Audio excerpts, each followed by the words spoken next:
नमस्ते बच्चों। तो लास्ट क्लास में मैंने आपको फ्री बॉडी डायग्राम के बारे में बताया था, है ना, और न्यूटन्स थर्ड लॉ मैंने बताया था। तो जल्दी से हम कुछ इंपॉर्टेंट बातें याद कर लेते हैं उस लेक्चर की अबाउट न्यूटन्स थर्ड लॉ। तो थर्ड लॉ का बहुत इंपॉर्टेंट स्टेटमेंट ये था कि फोर्सेस हमेशा पेयर में लगते हैं। मतलब अगर फर्स्ट बॉडी सेकेंड बॉडी के ऊपर फोर्स लगा रहा है तो सेकेंड बॉडी भी फर्स्ट बॉडी के ऊपर उतना ही अपोजिट फोर्स लगाता है हमेशा। ठीक है। दूसरी बात ये निकल के आई थी कि for a system net internal force हमेशा जीरो होता है irrespective of number of bodies in the system. So system की स्टेट सिर्फ और सिर्फ कौन चेंज कर सकता है? External forces. तो ये बात हमें न्यूटन थर्ड लॉ में ध्यान रखनी है। फ्री बॉडी डायग्राम क्या होता है? तो फ्री बॉडी डायग्राम कोई भी बॉडी या फिर ग्रुप ऑफ बॉडीज जो अंडर स्टडी है, जिसे हम एनालिसिस करना चाहते हैं, उसे हम बाकियों से अलग कर लेते हैं, फिर सोचते हैं कि इसके ऊपर कौन कौन फोर्स लगा रहा है। ठीक है। अगर ये ग्रुप ऑफ बॉडीज है तो फिर हमने जो अगर ग्रुप ऑफ बॉडीज को अंडर कंसिडरेशन लिया है तो इंटरनल फोर्सेस हम फ्री बॉडी डायग्राम में ड्रॉ नहीं करते, क्योंकि इंटरनल फोर्सेस हमारे सिस्टम की स्टेट चेंज नहीं कर सकते।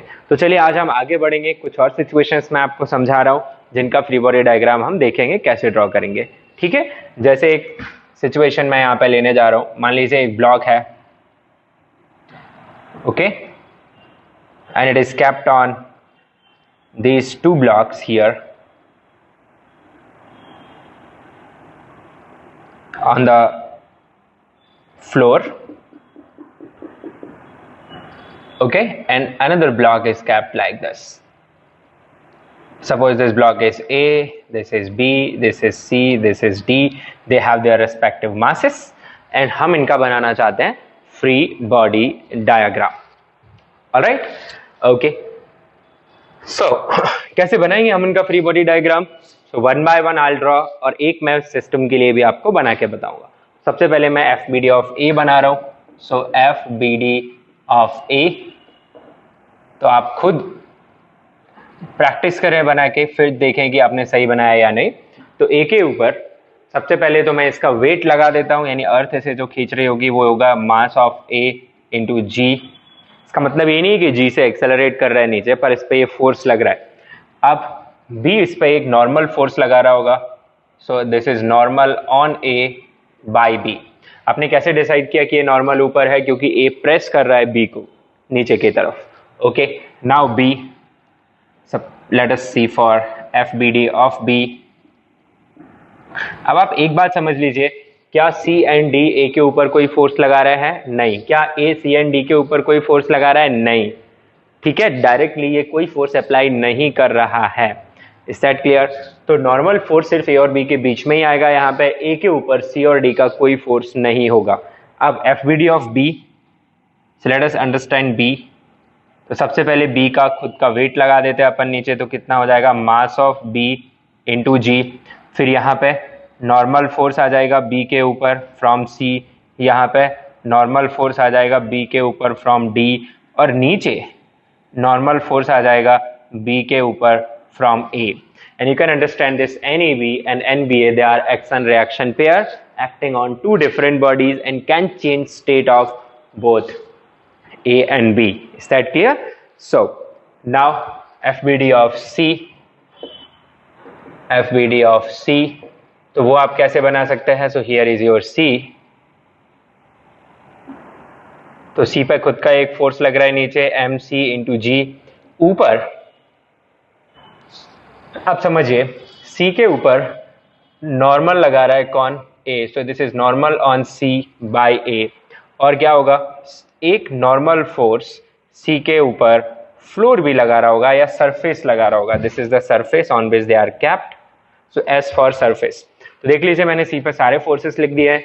C का weight means the force by which earth is attracting C, surface is applying upward normal on C, A is applying downward normal on C, and NCA and NAC, I'm sorry, it is not NCA, it is NCB. So NCB and NVC, they are action reaction pair. Now let us see FBD of D. FBD of D, तो D के ऊपर कौन कौन force लगा रहा होगा? एक तो D का खुद का वेट लग रहा होगा, this is mass of D into g. D के ऊपर एक नॉर्मल लग रहा होगा, so normal on D by surface. D के ऊपर एक नॉर्मल ऊपर से आ रहा होगा जो बी लगा रहा होगा, so this is normal on D by B. Now एक फ्री बॉडी डायग्राम हम ये चारों बॉडीज को हम सिस्टम लेके बना सकते हैं। सो यहाँ पे मैं बता दे रहा हूँ आपको एफपीडी ऑफ सिस्टम, और सिस्टम में कौन कौन है, all the four. So how it will look like, so here is A, this is B, C and D. So this is my system here. अच्छा, एमजी हर एक पर लगाने की बजाय आप इकट्ठा भी लगा सकते हैं। आप बोल सकते हैं कि इस पर नीचे की तरफ एक फोर्स लग रहा है, total mass is m a plus m b plus m c plus m d into g, एक साथ भी आप लगा सकते हैं। अच्छा, और कौन एक्सटर्नल फोर्स लगा रहा है इस पे, ए बी का फोर्स इंटरनल हो गया, बी सी का इंटरनल हो गया, बी डी का इंटरनल हो गया, बट सरफेस का इंटरनल नहीं हुआ। This is normal on C by surface and this is normal on D by surface. तो आप इन्हें भी क्लब कर सकते हैं, एक साथ लिख सकते हैं दोनों नॉर्मल जो कि सरफेस सिस्टम पर लगा रहा है। तो सिस्टम का फ्री बॉडी डायग्राम आपको कुछ ऐसा दिखेगा। ठीक है, आई होप आपको ये समझ आ रहा है the idea of internal force and external force and how we are drawing this free body diagrams. I hope you are able to understand them.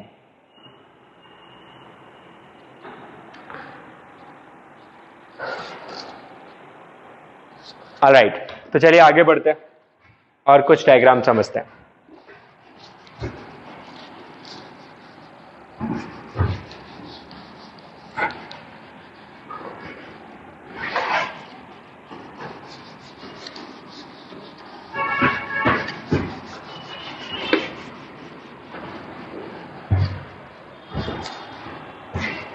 देखिए,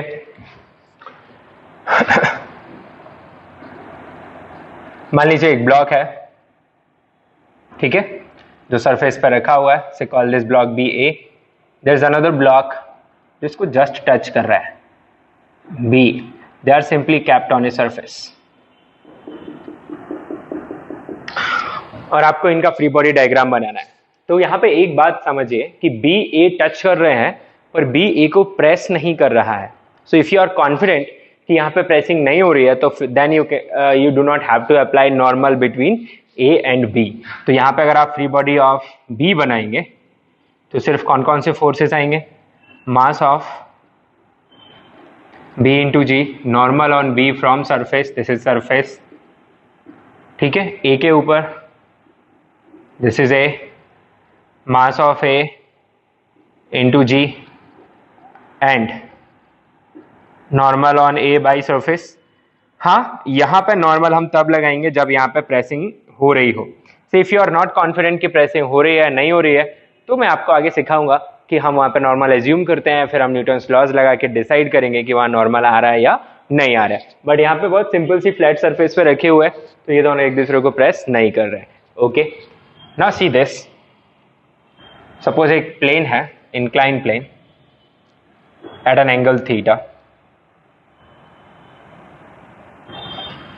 ठीक है, एक ब्लॉक है और यहां पर एक सपोर्ट वॉल बनी हुई है,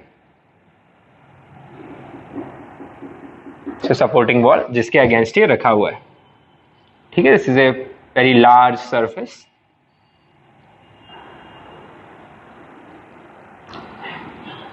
ठीक है, और यहां पे एक और ब्लॉक रखा हुआ है which is, this is A, this is B, like this they are kept, surface is smooth and we want to draw the free body diagram of these all the things. All right, so ये अपना fixed है, this is an inclined plane which is fixed, so we are drawing free body diagram of A as well as free body diagram of B. तो देखिए free body diagram of A, तो orientation आपको नहीं बदलना है जब आप free body diagram बनाएं, ठीक है, take care of orientation। A, इस पर कौन कौन से फोर्सेस लगेंगे, इस पर बिल्कुल सबसे पहले आप mg लगा दीजिए, जो कैसा लगेगा, वर्टिकली डाउनवर्ड लगेगा। So you are having this mass of a into g. और इस पर कौन सा फोर्स आएगा, इस पर एक नॉर्मल फोर्स आएगा जो कि इंक्लाइन प्लेन लगाएगा, ठीक है। तो इस इंक्लाइन प्लेन के नॉर्मल को, this is incline plane, you write it,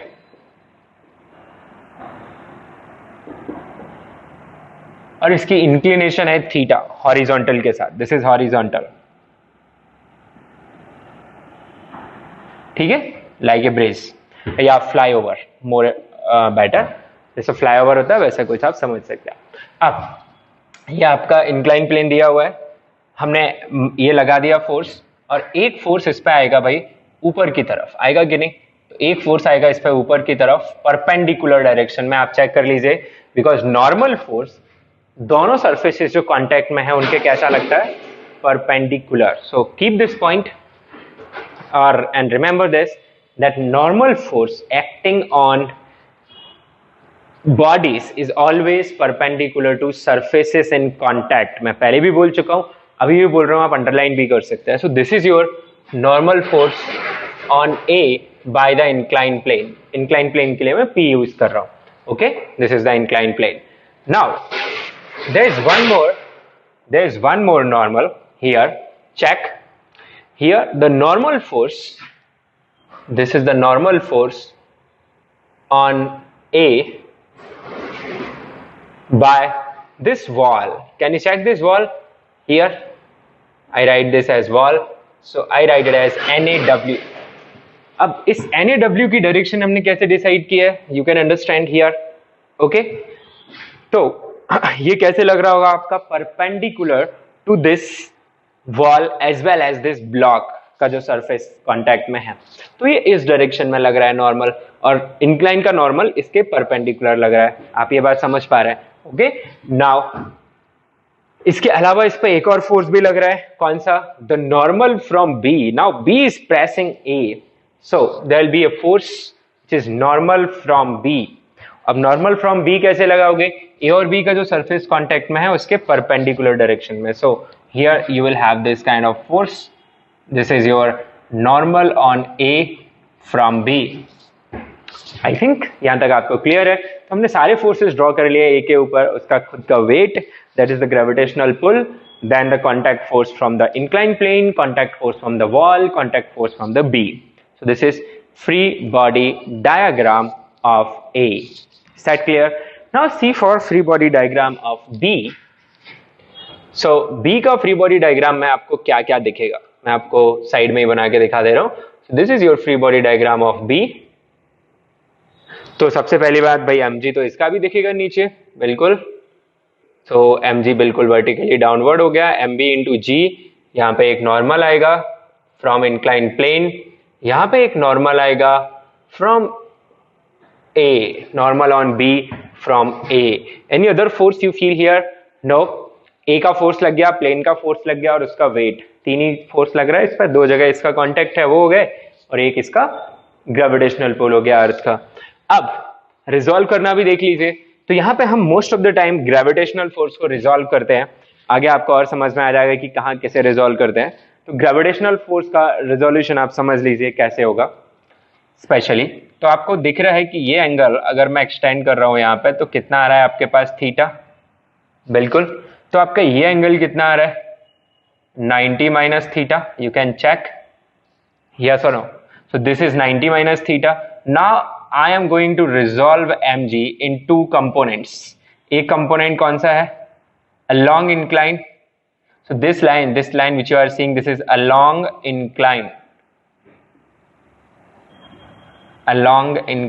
plane, और ये जो लाइन आप देख रहे हैं it is perpendicular to incline plane, perpendicular to inclined plane, ये जो डॉटेड लाइन आप देख रहे हैं यहाँ पे। तो इसमें अपन को रिजॉल्व करना है इसे दो कंपोनेंट्स में, देखिए हाउ विल रिजॉल्व। तो आपको दिख रहा है ये दोनों डॉटेड लाइन 90 डिग्री पे है, तो अंदर का एंगल 90 माइनस थीटा है, तो फिर ये एंगल कितना आ जा रहा है, थीटा। अब आप आगे से ध्यान रख लेंगे भाई कि अगर ये इंक्लाइन का एंगल थीटा है, तो परपेंडिकुलर टू इंक्लाइन के साथ mg कितना एंगल बना ले रहा है, थीटा, और आप इसे रिजॉल्व कर देंगे यहाँ पे। तो इस डॉटेड लाइन के साथ एंगल थीटा बन रहा है, तो इधर की तरफ का जो कंपोनेंट है वो कितना आएगा भाई, वो आएगा mag cos थीटा, और इधर की तरफ का आएगा mag sin थीटा। समझ गए? तो हमने कैसे रिजॉल्व किया है एमएजी को। तो अभी ए का जो नया फ्री बॉडी डायग्राम है वो मैं इधर बना रहा हूं वापस से, अलग से आप देख लीजिए। So here free body diagram of A. तो मैं इस बार कंपोनेंट दिखा रहा हूं। सो यहाँ पे कौन सा कंपोनेंट मिला है, mg sine theta parallel to incline perpendicular to incline, mg cos theta, यहाँ पे उसे एक नॉर्मल मिला है, normal on A from P, यहाँ पे एक नॉर्मल आ रहा है, normal on A from B, और यहाँ पे एक नॉर्मल आ रहा है, normal on A from wall. So this is the free body diagram जिसमें कि मैंने कैसे रिजॉल्व कर दिया है एमजी को। अब कभी कभी हम क्या गलती करते हैं कि कंपोनेंट्स भी लिख लेते हैं और ये एमजी भी लगा देते हैं। So take care of that. Okay, now B में भी आप ऐसा कर सकते हैं, सेम आइडिया। तो बी के लिए कंपोनेंट कैसा बन जाएगा, बी के लिए ये वाला जो कंपोनेंट है वो आ जाएगा एम बी जी इंटू साइन थीटा, और ये वाला जो कंपोनेंट है वो आ जाएगा एम बी जी इंटू कॉस थीटा। फिर आप किसे हटा देंगे, यहाँ से एम बी जी को हटा देंगे और इसका कंपोनेंट फॉर्म इस तरीके से आ जाएगा। तो आई होप आपको समझ में आ रहा है नॉर्मल कैसे ड्रॉ करना है, एम जी को कैसे रिजॉल्व करना है। ठीक है, ये पॉइंट मैं एक बार वापस बता दे रहा हूं।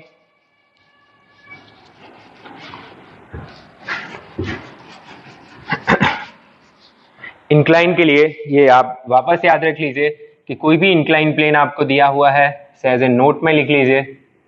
ठीक है, और थीटा एंगल है हॉरिजॉन्टल का, यहाँ पे एक बॉडी रखी हुई है, इसका मास m है, तो उसका जो ग्रेविटेशनल फोर्स है वो नीचे की तरफ लगता है mg, पर उसके जो कंपोनेंट्स हैं अलोंग इंक्लाइन कंपोनेंट बनता है mg sine theta, and perpendicular to incline component बनता है mg कॉस थीटा। ये आप एक बार ध्यान रख लें ताकि फास्ट सॉल्विंग के लिए आप बार बार इसे यूज कर पाए। तो ये mg का रिजोल्यूशन है, फ्री बॉडी डायग्राम नहीं बनाया मैंने, सिर्फ mg ड्रॉ करना आपको यहाँ पे सिखाया हुआ है। I hope it is okay with you. Well, let's see few more situations and how to understand that.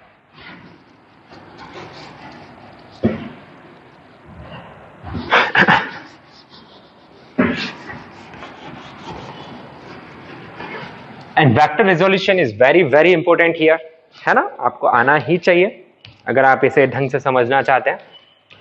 Alright, सो चलिए एक और सिचुएशन के बारे में सोचते हैं अपन। सबसे पहले यहां से स्टार्ट करते हैं कि एक बॉल है, ठीक है, या फिर आप एक स्फीयर एज्यूम कर लीजिए, ए sphere which is capped on A horizontal surface. This is surface.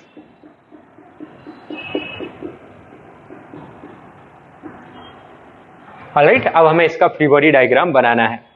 हम फ्रिक्शन अभी कंसीडर कहीं भी नहीं कर रहे हैं, हम अलग से कंसीडर करेंगे। अभी हम सारी सरफेसेस को स्मूथ ट्रीट कर रहे हैं, नो फ्रिक्शन हियर। अच्छा, इसका फ्री बॉडी डायग्राम बनाते हैं। इसका अपना मास m है, इट्स ए स्फीयर। अब क्वेश्चन यहां पे आता है कि भाई चलो एक फोर्स तो मैं अप्लाई कर दूंगा which is the gravitational force. Okay, मैं यहीं पे दिखा दे रहा हूं, I am drawing F video of this sphere. तो मैंने ग्रेविटेशनल फोर्स तो लगा दिया, किधर से भी लगा सकता हूं मैं, बहुत बाद में हम सीखेंगे कि ग्रेविटेशनल फोर्स एक पॉइंट से हमें एक्ट कराना है, will see it later on. फिलहाल आप डाउनवर्ड डायरेक्शन में ग्रेविटेशनल फोर्स इस पर लगा दिए, तो कितना आ गया आपका gravitational force mg। Now comes the normal. So understand this कि नॉर्मल कहां आना चाहिए। तो आपको पता है नॉर्मल परपेंडिकुलर होता है both the surfaces in contact के। अब जो हमारी नीचे जो सरफेस आप देख पा रहे हैं, this surface is flat, so any line which is vertical is perpendicular to this surface, yes और no. But what about the sphere? तो क्या मैं कोई भी लाइन ऐसे ड्रॉ कर दूं ऊपर की तरफ? नो, वो लाइन हमारी स्फीयर की भी कैसी होनी चाहिए? परपेंडिकुलर। अब एक स्फीयर के लिए परपेंडिकुलर कैसे ढूंढते हैं? कोई भी कर्व्ड सरफेस का परपेंडिकुलर आपको कभी ढूंढना हो, सपोज मेरे पास ये कोई पॉइंट ए है और मैं पॉइंट ए पे परपेंडिकुलर ड्रॉ करना चाहता हूं, तो तरीका ये रहेगा कि आप पॉइंट ए पे क्या ड्रॉ करें, पहले टेंजेंट, ठीक है, फिर इस टेंजेंट के क्या ड्रॉ करें, एक perpendicular line. So this line will be considered as the perpendicular to this sphere at point A. अब for sphere, this is the property of sphere कि जो भी नॉर्मल आप ड्रॉ करेंगे, this is called the perpendicular to surface, वो कहां से pass कर जाता है? सेंटर से। Just like the circle. आपको याद होगा कि किसी सर्कल में जो रेडियस होती है वो इसके टेंजेंट के परपेंडिकुलर होती है ना, और रेडियस कहां से पास करती है? सेंटर से। तो वही प्रॉपर्टी स्फीयर भी पजेस करता है कि any normal drawn to the spherical surface passes from its centre. तो कभी भी स्फीयर के केस में आपको नॉर्मल बनाना है तो आप पॉइंट ऑफ कांटेक्ट उठाइए और सेंटर से ज्वाइन करने वाली लाइन के अलोंग फटाफट से आप क्या बना दें, normal. So this is the free body diagram of the sphere. ये हो जाएगा आपका normal force on sphere from surface.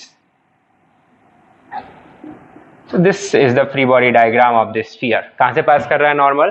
Centre से. It should, because जो नॉर्मल फोर्स है, it should be perpendicular to the tangent. So आप ये बात नोट कर ले कि normal for spheres will pass from the center of sphere. Okay. Now let's take another situation here. So suppose this is 30 degrees and there is a surface which is at an angle of 60 degrees. Alright? ये आपकी दो surfaces हैं respective, ठीक है, and this is the setup you have. Now a sphere is kept in between them.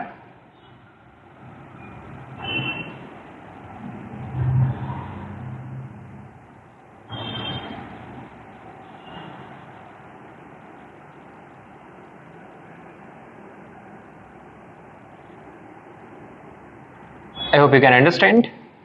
Say sphere which is kept like this. Okay.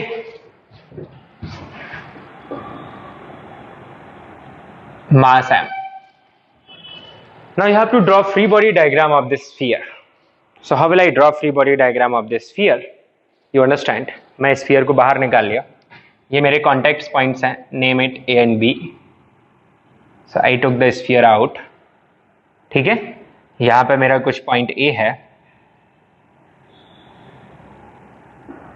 और यहां पे कुछ पॉइंट बी है. अच्छी बात है. नाउ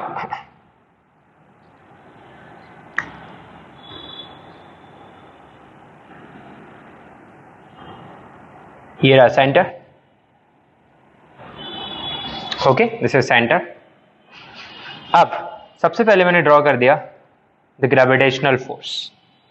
ओके, तो सबसे पहले इस पर ग्रेविटेशनल फोर्स आ गया mg. इसके साथ साथ मुझे क्या ड्रॉ करना है? The normal force on this sphere. तो नॉर्मल हमेशा कैसे सोचना है आपको कि यहाँ की जो टेंजेंट है उसके परपेंडिकुलर. तो नॉर्मल लगेगा इस लाइन में. तो ये होगा एक normal force. This is normal on sphere by this surface called it A, and this is normal on sphere by surface B. So call this surface to be B, this surface to be A. So this is how the normal. तो कहाँ पे लग रहा है वो अपन ने decide कर लिया. एंगल आप सोच लीजिए. तो ये कितने एंगल पे आएगा? ये आपका हॉरिजॉन्टल है और ये आपका वर्टिकल है. To understand the angle here,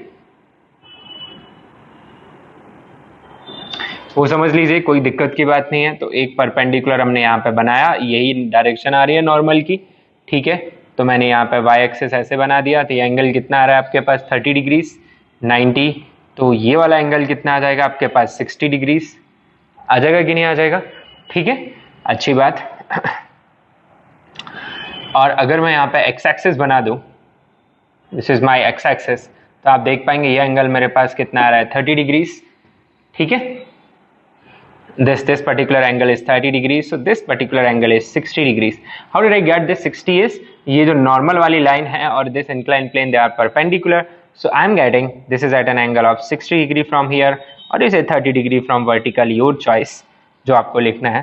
ठीक है, चलो मैंने 30 डिग्री वाला पॉइंट ले लिया, इसका एंगल 30 था, and this will be at an angle of 60 degree from vertical. So accordingly you can resolve them. Okay, थोड़ा दिमाग आप खुद लगा सकते हैं. तो यहाँ पे जो मैं पॉइंट क्लियर करने वाला हूँ is this the normal force. How to draw normal on curved surface? So normal must pass from center of a sphere. Okay.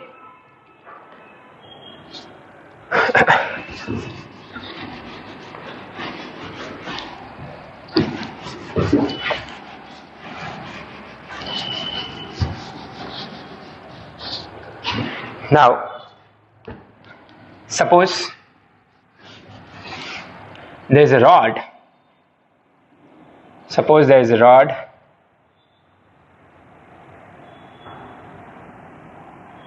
okay, and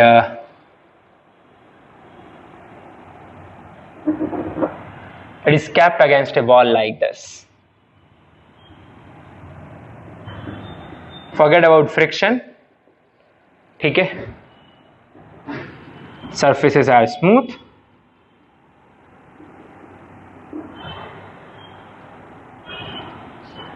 Draw FBD of the rod at shown instant. तो इसे मैं wall बोल रहा हूं, इसे मैं floor बोल रहा हूं. तो अकॉर्डिंगली आप सोचे कि FBD क्या आएगा. मैं आपको 4 ऑप्शंस दे रहा हूं, you pick from them. So option A is this. Here is the rod. Rod का खुद का वेट, रॉड का मास है m, तो रॉड का वेट आ गया mg. रॉड के ऊपर नॉर्मल आ गया, normal on rod from floor, normal on rod from wall. Okay, diagram B.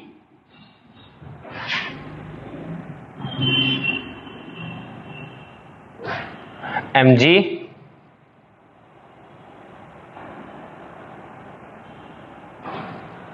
normal on rod from floor, normal on rod from wall. Okay, C.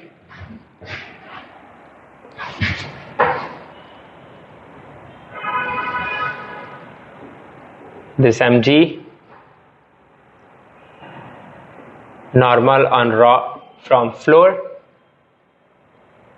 normal on rod from wall, and D, none of these.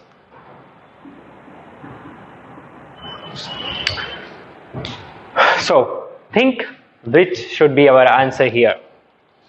सोचते हैं. Rod का point contact में है, rod का point contact में है किसके साथ? फ्लोर के साथ. तो रॉड का सरफेस कांटेक्ट में नहीं है, रॉड का सिर्फ पॉइंट कांटेक्ट में है.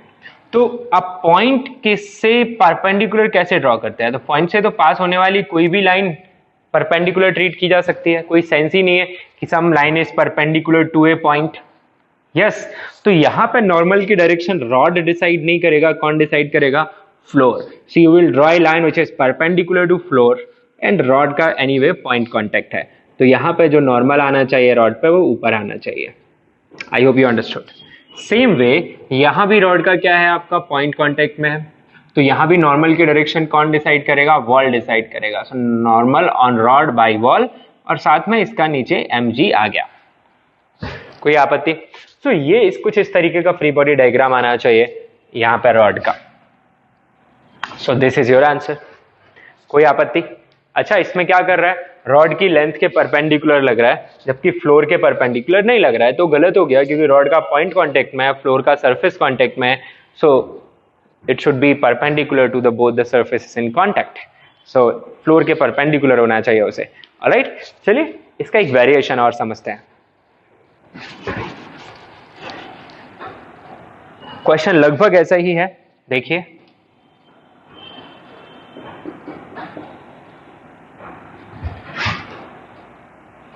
दिस वॉल, यहाँ पे एक ऐसा पॉइंट कांटेक्ट के लिए ऐसा रोलर टाइप का कुछ लगा हुआ है, and this rod is kept like this.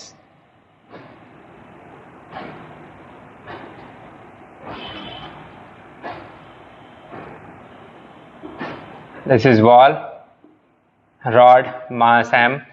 This is floor. You have to draw the free body diagram. Options मैं आपको दे रहा हूं. ठीक है, तो कुछ ज्यादा चेंजेस मैं नहीं कर रहा हूं, सिर्फ इस रॉड को थोड़ा बड़ा कर दे रहा हूं. That's it.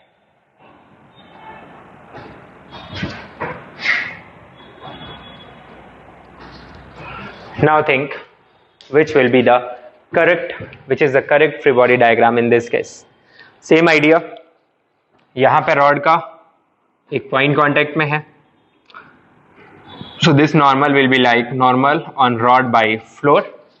Here वॉल का पॉइंट कांटेक्ट में है, तो वॉल डिसाइड नहीं करेगा, रॉड की लेंथ कांटेक्ट में है, रॉड डिसाइड करेगी. तो यहाँ पे जो नॉर्मल है, this is normal on rod by wall, पर वो किसके परपेंडिकुलर आ रहा है यहाँ पे, रॉड की लेंथ के, क्योंकि यहाँ पे वॉल का पॉइंट कांटेक्ट है. और mg तो आप एज यूजर लगा सकते हैं यहाँ पे vertically downward. So something like this should be our answer. So pick, this is Chennai. So here this is the right answer.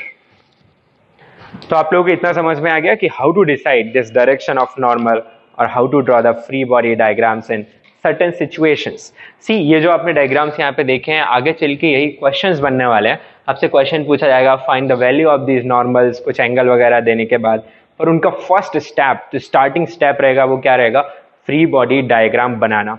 तो इसीलिए मैं आपको इतना आराम से समझा रहा हूँ कि how to draw these free body diagrams. So note it.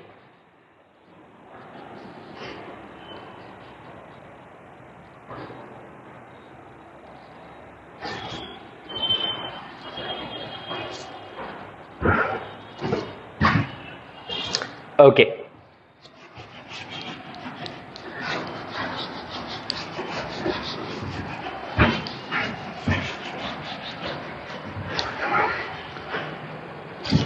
चलिए अभी हेडिंग लिख लेते हैं अपन, न्यूटन्स फर्स्ट लॉ.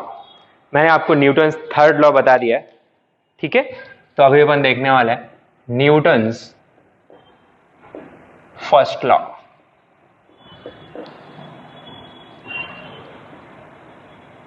तो आपको लग रहा होगा कि मैं ऐसे रैंडम तरीके से क्यों पढ़ा रहा हूं, ठीक है.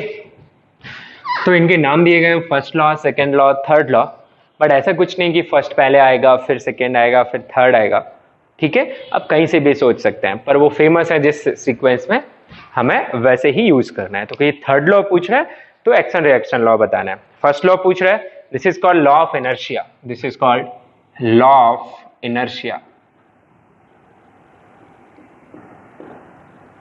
अब इनर्शिया क्या होता है इसकी अपन अभी बात करते हैं. तो इसके बारे में पहले लिख लेते हैं, इसका स्टेटमेंट क्या है. लिखिए, if resultant force acting on A particle, resultant force acting on a particle is zero, then and only then, if resultant force acting on a particle is zero, then and only then particle remains unaccelerated. Particle remains unaccelerated.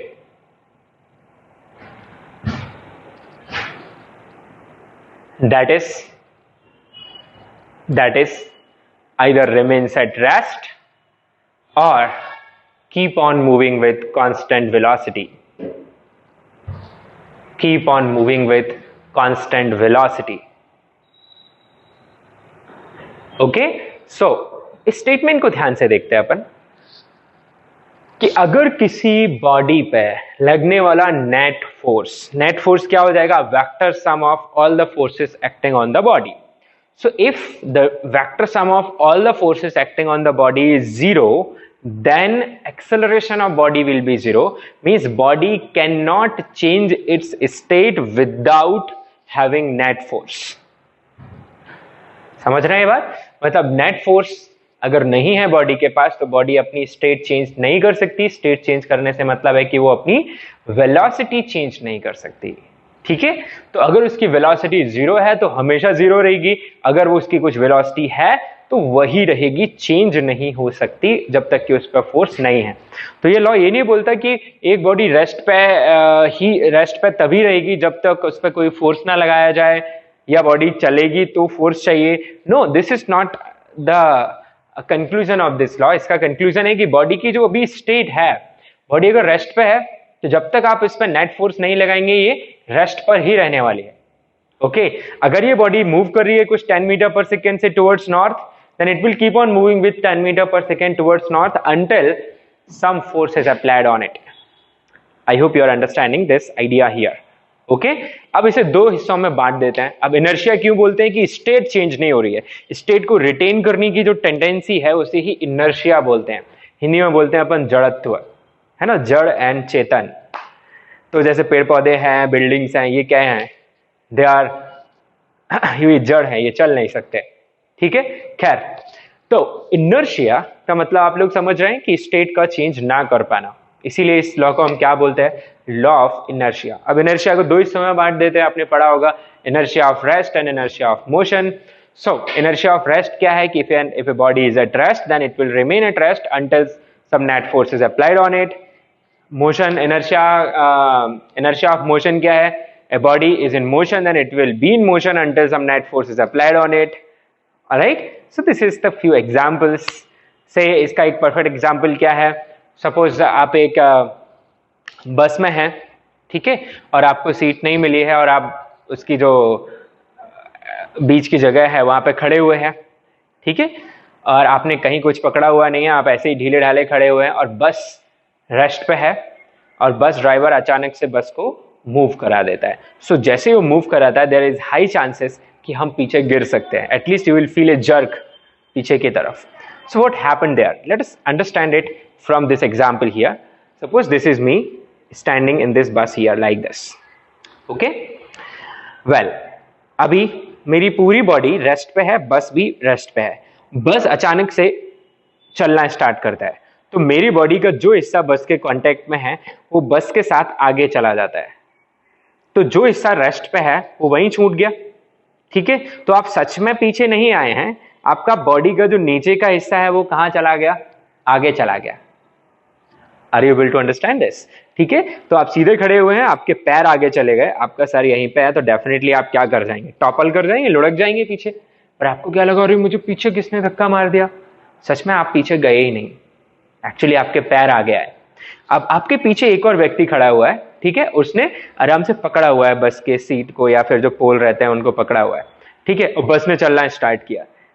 और क्या होता है भाई, हम उससे जाके टकराते हैं, तो वो कह गए, अरे भाई पीछे क्यों आ रहे हो, तुम बोलोगे भाई मैं पीछे नहीं आ रहा हूं, क्या हो रहा है, मेरे पैर आगे जा रहे हैं और तुम भी आगे आ रहे हो, तो पहले जहां मेरा हेड था वहां पे अब तुम आ गए हो, मेरा हेड अब भी वही है। Are you getting this point. पर क्या वो पीछे वाला व्यक्ति गलत है, गलत वो भी नहीं है, ठीक है, because motion is frame dependent.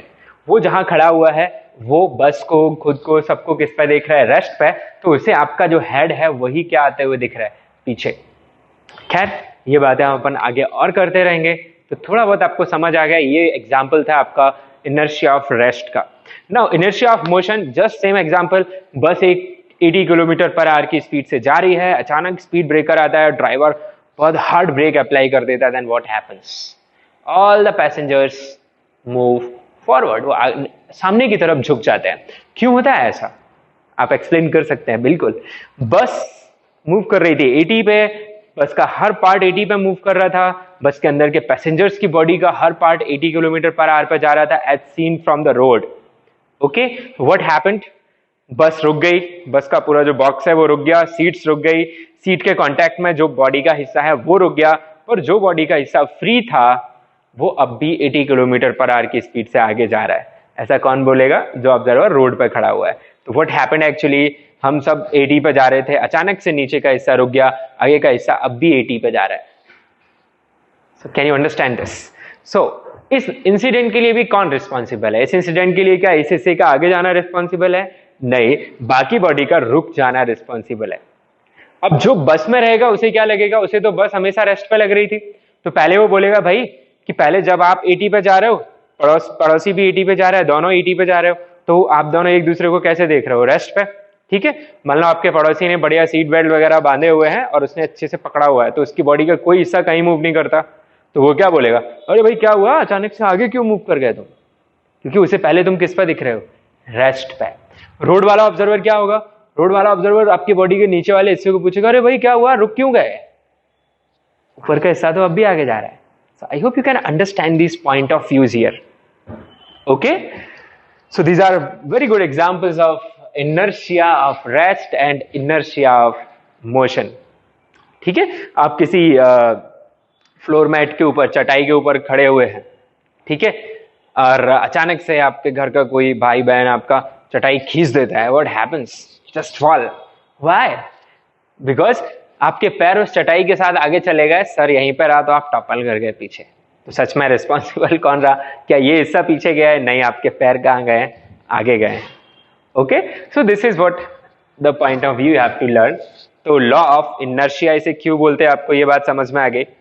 Statement हमने लिख लिया है, तो इसे अपन मैथमेटिकली लिख देते हैं, right. If F net acting on the body is 0 implies, then ऐसे भी लिख सकते हैं आप, then acceleration of the body will be 0, and यहां पे ऐसे लिख दीजिए if f net acceleration of the body is 0, then net force acting on it is 0. Both ways it is true. So this is law of inertia and the mathematics. Now a question is I'm asking here, and this question is this law applicable in all reference frames? लिख लीजिए इस question को, is this law applicable in all reference frame, all reference frames? Well, the answer is I don't know. Let's see. तो मैं आपको एक situation समझा रहा हूं, आपको ध्यान से सुनना है और सोचना है। मान लीजिए एक एलिवेटर है ना, लिफ्ट।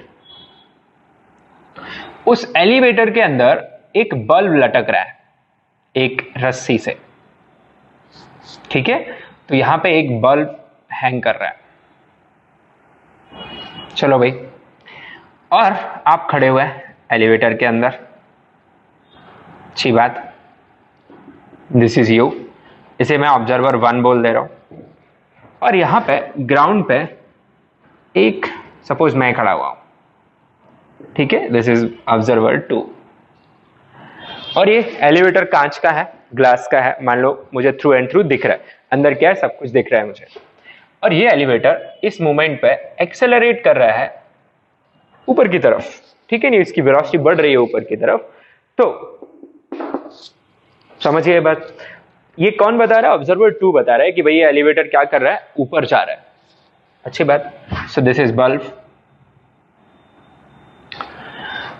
तो as seen by observer 2, acceleration of the bulb is equal to A, not 0. So it will write the F net on the bulb is not equal to 0. So observer 2 जो है आपका, वो क्या बोलेगा कि भाई बल्ब के पास एक्सेलरेशन है ऊपर की तरफ, इसलिए बल्ब पे नेट फोर्स 0 नहीं होना चाहिए। बढ़िया, इसने क्या लगा के बोल दिया? न्यूटन का फर्स्ट लॉ लगा के इसने ये कंक्लूड किया। ऑलराइट, नाउ हमारा जो दूसरा ऑब्जर्वर है वो क्या बोलेगा? As seen by observer 1, this observer 1, इसको बल्ब का एक्सेलरेशन कितना दिख रहा होगा? 0 दिख रहा होगा। इसे बल्ब हमेशा खुद से इतनी ही डिस्टेंस पर दिख रहा है, बल्ब की वेलोसिटी भी कुछ नहीं दिख रही होगी उसको। I hope you are understanding this. तो as seen by O1, what you will write? Acceleration of the bulb is 0. So by Newton's first law, he will conclude that net force on the bulb is equal to 0. अब भाई चलो bulb से ही पूछ लेते हैं। अब bulb है, ऐसा तो नहीं हो सकता या तो इस पर नेट फोर्स 0 होगा या फिर नहीं होगा। ऐसा थोड़ी हो सकता है कि कोई बोल रहा है कि इस पर नेट फोर्स 0 है, कोई बोल रहा है इस पर नेट फोर्स 0 नहीं है। ओके, फोर्सेस फ्रेम डिपेंडेंट नहीं होते। जैसे आपको कोई थप्पड़ मारता है तो आपको जो प्रेसिंग फोर्स लगता है थप्पड़ में, वो तो आपको पता चलता है ना भाई कितना लगा है। तो कोई बोले नहीं इसने तो प्रेसिंग फोर्स 0 लगाया, तो आप क्या करोगे, एक थप्पड़ उसको जाके मार दोगे। Are you getting my point? So forces observer dependent नहीं है, ठीक है। तो इनमें से कोई एक ही ऑब्जर्वेशन सही हो सकता है, दोनों साइमल्टेनियसली सही नहीं हो सकते, क्योंकि एकदम अपोजिट बोल रहे हैं ये। ऑब्जर्वर 2 बोल रहा है कि बल्ब पे कोई नेट फोर्स नहीं है, ऑब्जर्वर 1 बोल रहा है कि भाई बल्ब पे नेट फोर्स है। सॉरी, ऑब्जर्वर 2 बोल रहा है कि बल्ब के ऊपर कुछ नेट फोर्स है, और ऑब्जर्वर 1 बोल रहा है कि बल्ब के ऊपर नेट फोर्स नहीं है। अब कोई एक ही सही है, ठीक है। तो जब हम रियलिटी में इसे सोचते हैं कि हम जब एलिवेटर को बहुत एक्सेलरेट करा देते हैं ज्यादा, तो ये बल्ब की ये जो रस्सी है वो टूट जाती है, ठीक है। ये एक्सपेरिमेंट आप कर सकते हैं। मान लीजिए एक धागा लीजिए, एक धागे से एक पत्थर बांध दीजिए, ठीक है। इतना पत्थर बांध दीजिए कि धागा जस्ट सपोर्ट कर पा रहा हो उसे, उससे ज्यादा आपने अगर और कुछ वेट लटका दिया तो टूट जाएगा वो धागा, ठीक है। अब आप क्या करिए, उस पत्थर को ही बांध दीजिए जो से धागा सपोर्ट कर पा रहा है, और आराम से होल्ड कर लीजिए, धागा नहीं टूटेगा। अब आप उसे खट से ऊपर की तरफ खींचिए झटके से, धागा टूट जाएगा। इससे क्या हुआ कि जब आपका ये एक्सेलरेट नहीं कर रहा था तब धागा नहीं टूट रहा था, जब एक्सेलरेट किया तब धागा टूट गया, क्योंकि एक्सेलरेट करने से वहां पे आपने कुछ एक्स्ट्रा फोर्स लगा दिया वहां पे, और ऑलरेडी धागा किसके फोर्स को तो हैंडल कर ही रहा था, आपके स्टोन के फोर्स को, और एक्स्ट्रा फोर्स आपने उसे लगा दिया तो वो टूट गया। Are you getting? मतलब जब ये एक्सेलरेट कर रहा है तब एक्सेलरेशन के साथ इसमें फोर्स बढ़ता जाएगा, और ये फोर्स की वजह से टूट जाएगा। मतलब कौन सा ऑब्जर्वर सही है? मैं कितना भी एक्सेलरेशन रखूं, ऑब्जर्वर 1 तो बोलेगा कि यहां कोई फोर्स ही नहीं है। मतलब अगर एक पतला सा धागा जो कि एक बल्ब को होल्ड करने के लिए सफिशिएंट है, वो एलिवेटर के किसी भी एक्सेलरेशन पे टूटना नहीं चाहिए, बट द स्टोरी इज कि वो टूट जाता है। इसका मतलब कौन सा ऑब्जर्वर गलत है? ये जो ऑब्जर्वर है वो गलत कंक्लूड कर रहा है। कौन सा ऑब्जर्वर सही कंक्लूड कर रहा है? ये ऑब्जर्वर सही कंक्लूड कर रहा है। गलती क्या की दोनों ने, या इसने गलती क्या की है? इसने क्या लगा दिया है? न्यूटन्स फर्स्ट लॉ लगा दिया है, पर न्यूटन्स फर्स्ट लॉ इस ऑब्जर्वर के लिए एप्लीकेबल ही नहीं है। क्या न्यूटन्स फर्स्ट लॉ गलत है? No, but Newton's first law conditional है, सारे ऑब्जर्वर्स या सारे रेफरेंस फ्रेम में ये वैलिड नहीं है। तो इस क्वेश्चन का आंसर इस लॉजिक के बेसिस पे क्या आएगा? No. So answer is no. और यहां आप एक्सप्लेनेशन लिखें जो मैं बोल रहा हूं, लिखिए भाई।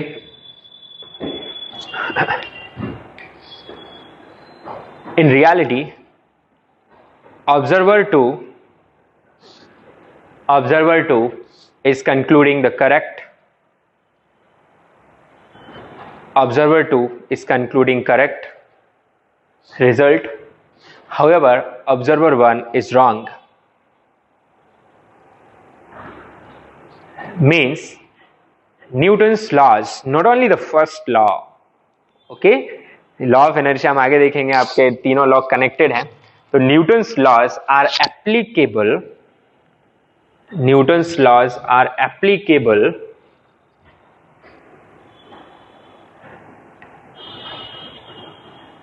या ऐसे लिखे, Newton's laws are not applicable in all reference frames.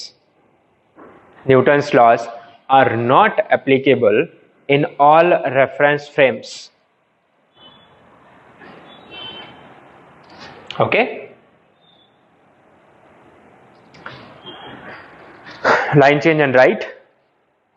The reference frames where Newton's laws are applicable, reference frames where Newton's laws are applicable are called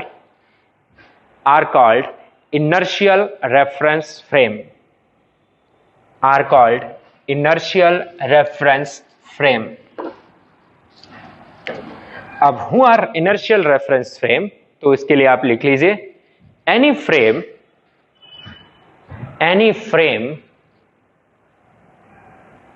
who is not accelerating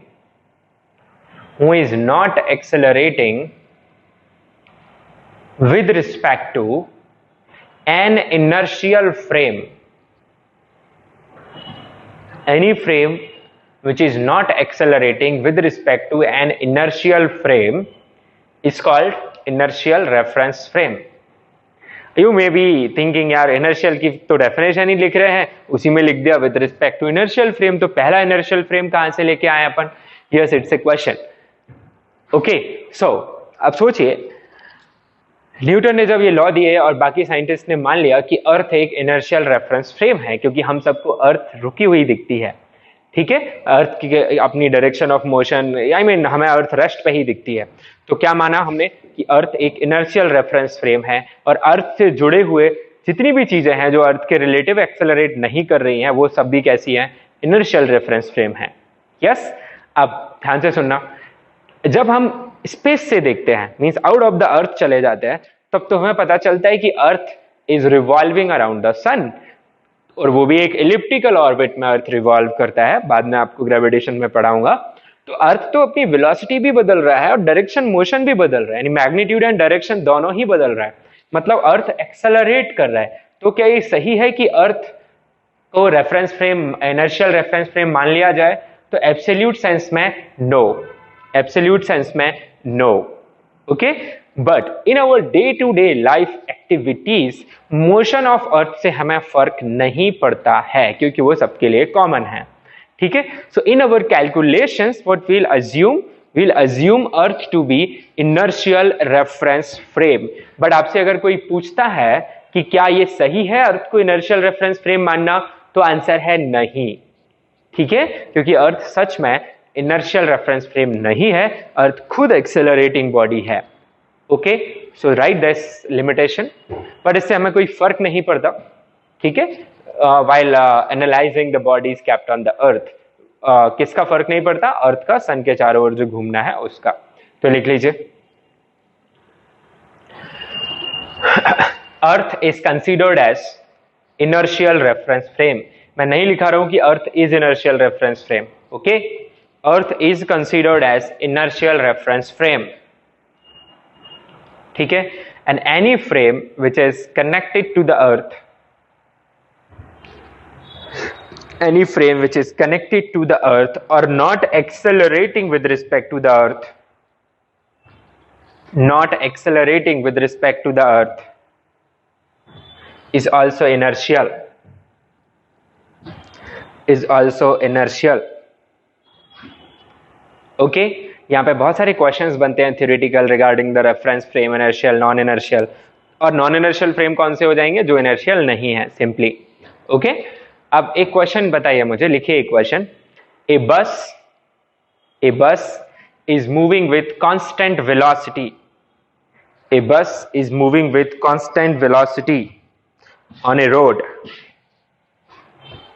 can bus be considered as inertial reference frame? Can bus be considered as inertial reference frame?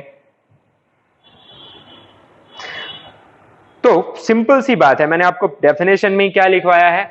Any frame which is not accelerating with respect to inertial reference frame, तो वो भी inertial हो जाता है।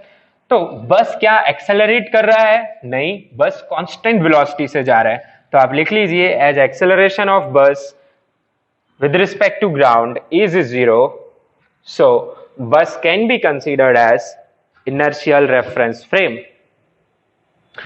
तो एक बात आपको समझ गई कि ऐसा जरूरी नहीं है कि रेफरेंस फ्रेम अर्थ से जुड़ा हुआ हो, मतलब अर्थ के रिलेटिव मूव ही ना करे, मूव कर सकता है पर एक्सेलरेट नहीं करना चाहिए, कांस्टेंट वेलोसिटी से मूव कर सकता है। I hope you are understanding till here. Okay, तो इस पार्ट के लिए हम इतना ही रखते हैं, नेक्स्ट लेक्चर में मैं आपको इसके आगे की कहानी बताता हूं। तो अभी बिल्कुल थ्योरेटिकल चल रहा है, enjoy it, learn it, thank you.